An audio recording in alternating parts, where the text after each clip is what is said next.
Well, for the first time since the pandemic began here back in 2020, a hospice in Northampton has reopened one of its most vital services, their Wellbeing unit. The Cynthia Hospice looks after some of the most vulnerable people, and so reopening hasn't been an option until infection rates fell. Stuart Ratcliffe reports. Suddenly overnight my legs went and I was taken into hospital, and there's no two ways about it. The doctor sat on the end of the bed, so I'm very sorry, you've got cancer and it's incurable. So you either go home and sit in your armchair and vegetate, or you do something about it. And that something was coming here, where Jeff takes part in activities such as woodland walks, allowing him to discuss how he's feeling, but also to take part in wellbeing workshops. And until recently, these sessions were all carried out online. When I joined initially, it was under lockdown time, and I had several sessions with Zoom, and that was better than nothing, but you didn't get that personal contact with Zoom, and it was so much better in person to actually talk as we're talking now, face to face.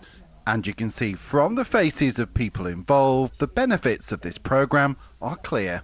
I found that I met other people like myself, and that the nurses and people here had time and spoke and listened to what you had to speak about. How are you doing today? It's been a long 2.5 years for the staff here as they grapple with the demands of continuing this lifeline service online. We're just really glad that we've been able to get back to face and have people in the building. It's much easier for us as staff to identify changes in a person's condition, either their physical condition or their mental, how they're feeling. It's much easier to identify those things when you've met with somebody in person. So I think it helps us as staff, but also the people that are attending. But of course, as a hospice, much of the funds for this centre come from the generosity of the public. And without that, these services, online or face-to-face, wouldn't exist at all.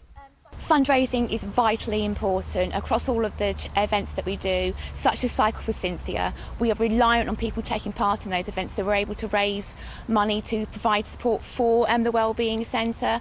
Last year alone we provided £112,000 for the contribution for the funding of the Wellbeing services. This centre fears that its temporary shift online may mean some people with end-of-life care needs aren't now aware of what services are available. So the message today is this place is once again very much open. Stuart Ratcliffe, BBC Look East.